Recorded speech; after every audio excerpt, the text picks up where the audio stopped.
प्रिय छात्रों, समांतर श्रेणी चैप्टर का प्रश्नावली 5.1 में अंकित प्रश्नों के हल के लिए उपस्थित हूँ। इसके पहले समांतर श्रेणी का बेसिक कॉन्सेप्ट का अध्ययन कर चुके हैं, जिसकी आवश्यकता इस प्रश्नावली में होगी। यदि उस वीडियो को नहीं देखे हो तो ज़रूर उसे देख लो। तो चलो प्रारंभ करें। प्रथम हिसाब है कि निम्नलिखित स्थितियों में किन स्थितियों में संबद्ध संख्याओं की सूची एपी है और क्यों है। तो यह इस प्रकार से है स्थितियां। प्रत्येक किलोमीटर के बाद का टैक्सी का किराया, जबकि प्रथम किलोमीटर के लिए किराया 15 रुपया है और प्रत्येक अतिरिक्त किलोमीटर के लिए किराया 8 रुपया है। तो प्रथम किलोमीटर के लिए किराया 15 रुपया है, फिर उसके बाद दूसरा किलोमीटर, तीसरा किलोमीटर के लिए तो इसको इस प्रकार से लिख सकते हैं।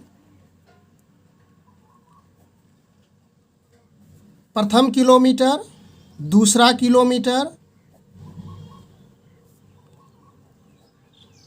तीसरा किलोमीटर और इस तरह से आगे की ओर बढ़ते जाएगा।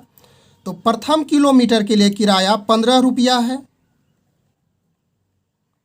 उसके बाद दूसरा किलोमीटर के लिए 15 में 8 रुपया अतिरिक्त होता है, तो 8 इसमें जोड़ेंगे। फिर तीसरा किलोमीटर में दूसरा किलोमीटर के बाद के किराया के बाद फिर इसमें 8 रुपया जुटेगा और इस तरह से यह इन्फिनिटिव की ओर जाएगा।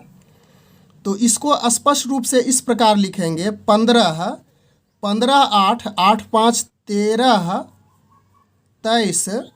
उसके बाद यहाँ तक 23 हो गया, 23 8 31 और यह इस तरह से इन्फिनिटिव की ओर जाएगा।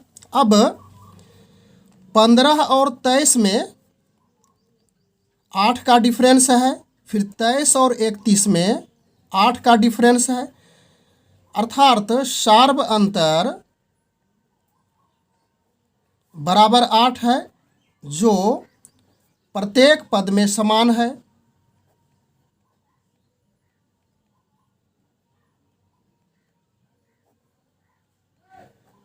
अतः दी गई स्थितियां एपी में है। दूसरा हिसाब है किसी बेलन में उपस्थित हवा की मात्रा, जबकि वायु निकालने वाला पंप प्रत्येक बार बेलन की शेष हवा का 1/4 भाग बाहर निकाल देता है। तो इसका सॉल्यूशन इस प्रकार से करेंगे हम लोग। उसके बाद दूसरी स्थिति में आयतन अर्थात मात्रा पहली स्थिति में भी है। अब शेष हवा का 1/4 भाग बाहर निकल जाता है, तो भी का 1/4 और यह हल करने पर होगा 4 लघुत्तम 4 भी माइनस भी और यह होगा 3v/4। तीसरी स्थिति में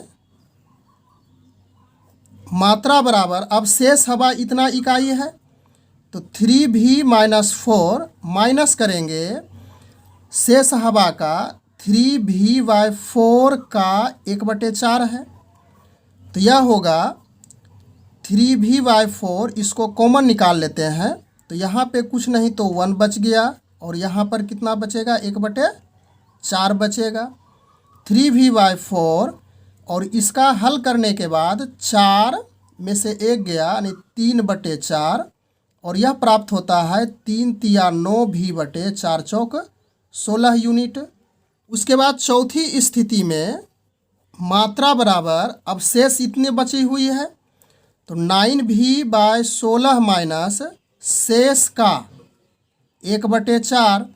फिर उसी प्रकार से 9v/16 को कॉमन निकालेंगे, 1 माइनस और यहाँ पे बच गया 1/4 और इसे हल करने के बाद 9v/16 और यह हो जाएगा 3/4, 9 तिया 27 भी और 16 चौके 64, यह यूनिट हो गया। पहली स्थिति में भी थी हवा, उसके बाद दूसरी स्थिति में 3v/4 हो गई, तीसरी स्थिति में 9v/16 और चौथी स्थिति में 27v/64 और इस तरह से यह बढ़ते जाएगी। प्रथम पद और द्वितीय पद का सार्व अंतर निकालते हैं, तो 3v/4 माइनस भी करेंगे, दूसरा पद घटा पहला पद, इसका लघुत्तम 4 हो गया, 3v माइनस 4v, और यह घटने के बाद माइनस v/4 प्राप्त होता है। फिर तीसरा पद और दूसरा पद लेकर d ज्ञात करते हैं, तो 9v/16 माइनस 3v/4, इसका लघुत्तम 16 हो गया, 9v माइनस 4 चौक 16, 4 तिया 12v, इसे घटाने के बाद होता है माइनस 3v/16। तो स्पष्ट है कि यह सार्व अंतर और यह सार्व अंतर दोनों डिफरेंस है। स्पष्टतः d equal to minus v/4 does not equal to minus 3/16। अतः दी गई स्थितियाँ AP में नहीं है। 1 मीटर की खुदाई के बाद एक कुआं खोदने में आई लागत, जबकि प्रथम मीटर खुदाई की लागत 150 रुपया है और बाद में प्रत्येक मीटर की खुदाई की लागत 50 रुपया बढ़ती जाती है। तो प्रथम मीटर की खुदाई की लागत 150 है, तो यह 150 हो गया।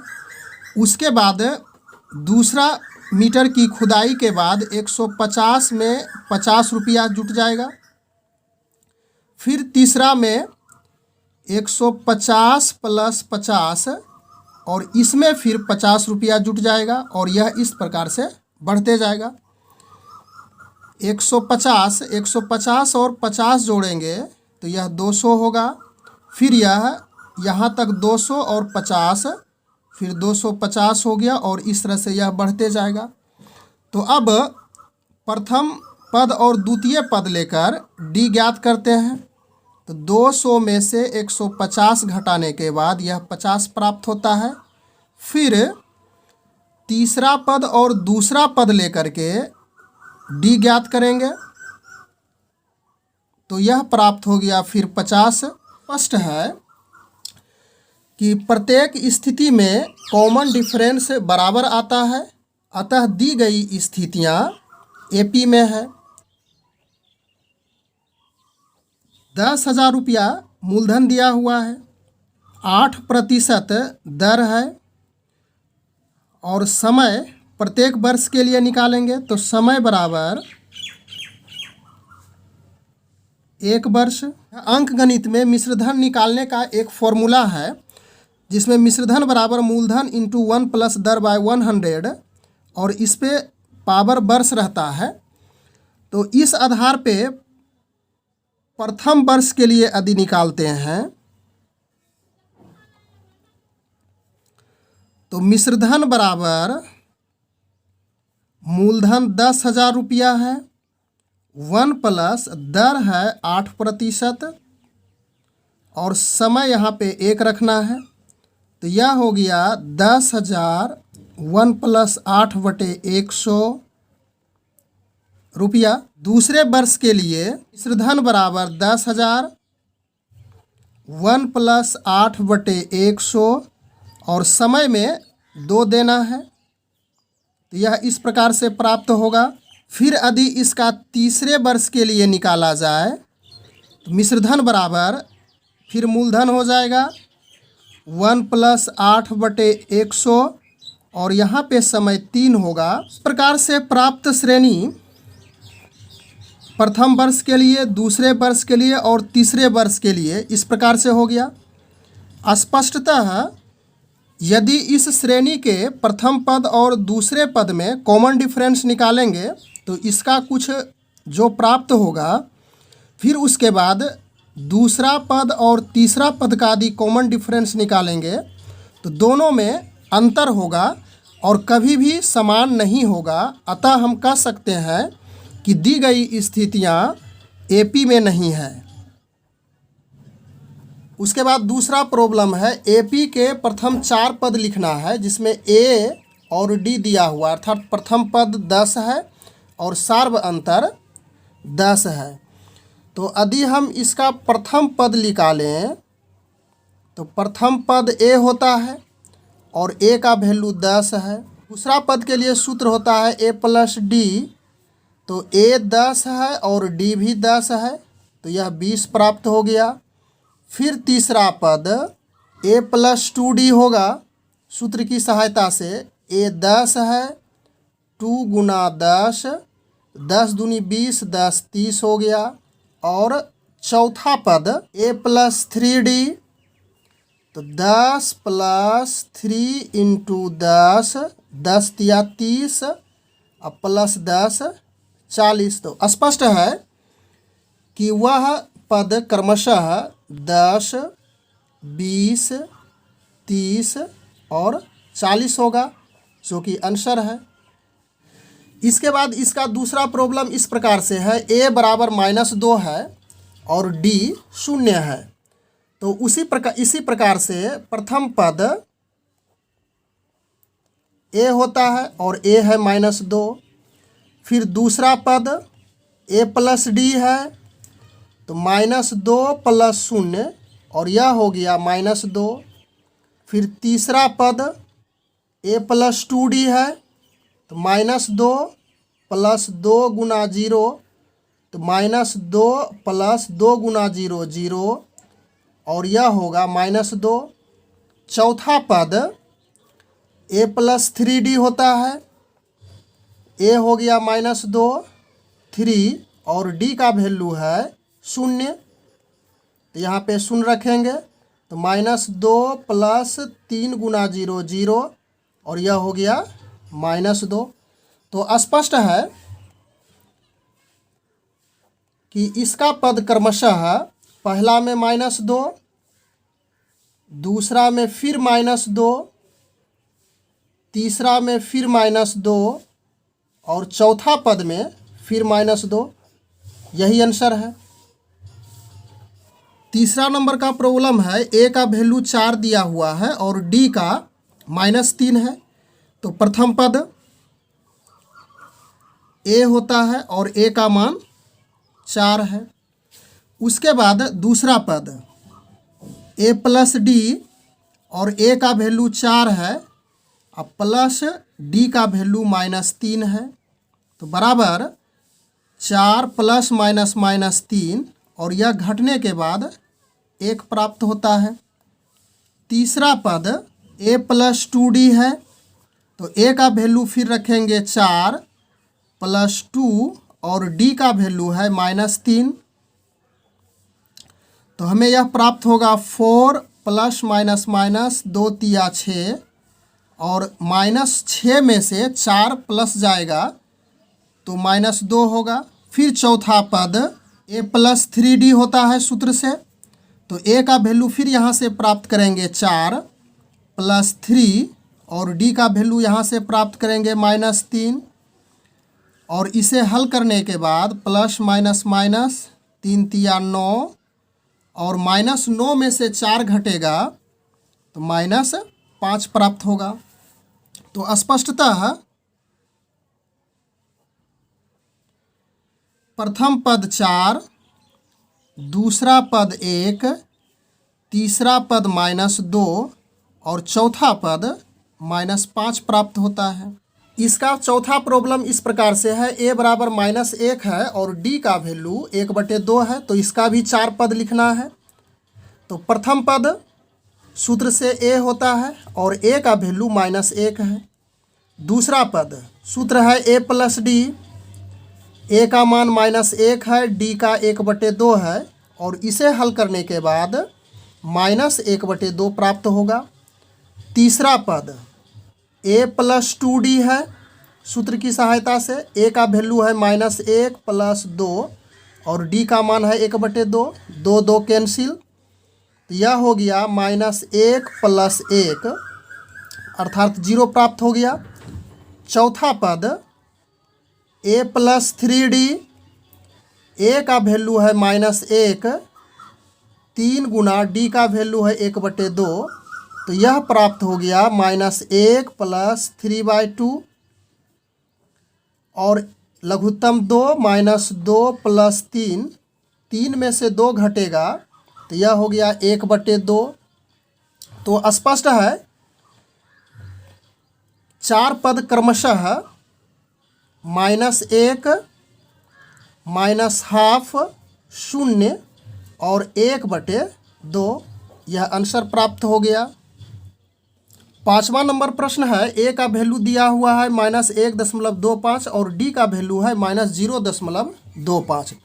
तो इसमें भी उसी प्रकार से 4 पद निकालेंगे। तो प्रथम पद और ए का वैल्यू है -1.25, दूसरा पद प्लस डी होता है और ए का वैल्यू -1.25 प्लस डी का वैल्यू 0.25 है माइनस में। तो -1.25 प्लस माइनस 0.25 और इसे जोड़ने पर -1.50। तीसरा पद a + 2d होगा। a का वैल्यू -1.25 प्लस 2 इंटू डी का वैल्यू फिर रखेंगे, इसको ब्रैकेट में माइनस में है। तो -1.25 प्लस माइनस 25 दूनी 50 0.50 होगा और फिर इसको जोड़ेंगे तो -1.75। चौथा पद a + 3d, a का वैल्यू है -1.25, 3 गुना 0.25 डी का वैल्यू रख दिए। -1.25 प्लस माइनस 25 या 75 0.75 और इसे जोड़ने पर 125 और 75 जोड़ेंगे तो 200 होगा, अर्थात -2.00। स्पष्ट है कि इसके 4 पद क्रमशः -1.25, फिर यहाँ से -1.50, फिर यहाँ से -1.75 और फिर -2.00। यही आंसर प्राप्त हो गया। तीसरा प्रॉब्लम है, प्रथम पद तथा सार्व अंतर ज्ञात करना है, जबकि यहाँ पे समांतर श्रेणी दी गई है। तो समांतर श्रेणी का प्रथम पद 3 है, a = 3 और d ज्ञात करने के लिए दूसरा पद में से पहला पद को घटाएंगे, अर्थात 1 में 3 को घटाना है। तो यह -2 हो गया, जो कि आंसर हो जाएगा। फिर दूसरा इस प्रकार से है, तो स्पष्ट है कि a हो गया -5 और d होगा -1। दूसरा पद में पहला पद को घटाएंगे तो -5 इस प्रकार से लिखना है, -1 माइनस प्लस 5 और यह होगा 4। यही आंसर प्राप्त हो गया। इसका प्रथम पद a = 1/3 हो गया। d बराबर दूसरा पद में से पहला पद को घटाएंगे तो 5/3 माइनस 1/3 लघुत्तम 3 हो गया। 5 माइनस 1 अर्थात 4/3 हो गया आंसर। चौथा प्रॉब्लम है, तो a बराबर हो गया 0.6, प्रथम पद यह हो गया। d उसी प्रकार से निकालेंगे, दूसरा पद में से पहला पद को घटाएंगे, 1.7 में 0.6 घटेगा तो यह हो जाएगा 1.1 आंसर। चौथा प्रॉब्लम है, निम्नलिखित में से कौन कौन एपी है और यदि कोई एपी हो तो इसके सार्व अंतर ज्ञात करना है और इसका 3 पद भी हमें ज्ञात करना है। तो 2, 4, 8, 16 क्रम है।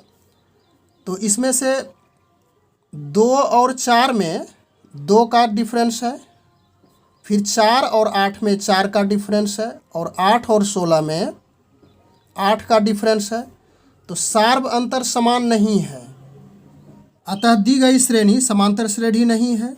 तो इसमें से उसी प्रकार से देखेंगे, इसका सार्व अंतर ज्ञात करना है। तो 2 और 5/2, तो 5/2 में से माइनस करेंगे 2 तो यह हो जाएगा 2, 5, 2 दूनी 4, 1/2 प्राप्त हो गया। फिर अगला 2 पद के लिए ज्ञात करते हैं, 3 माइनस 5/2 तो यह हो गया लघुत्तम 2, 3 दूनी 6, 1/2। तो स्पष्ट हो रहा है कि इसका सार्व अंतर 1/2 है।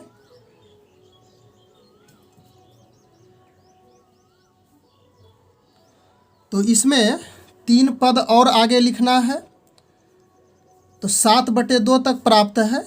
7/2 में 1/2 जोड़ेंगे तो 8/2 प्राप्त होगा और यह कट करके 4 हो गया। फिर 4 में 1/2 जोड़ना है, 4 दूनी 8, 9/2 प्राप्त हो गया। फिर 9/2 में हाफ जोड़ेंगे तो यह 10/2 होगा, अर्थात 5 प्राप्त हो गया। तो स्पष्टतः इसके 3 पद क्रमशः 4, 9/2 और 5 है।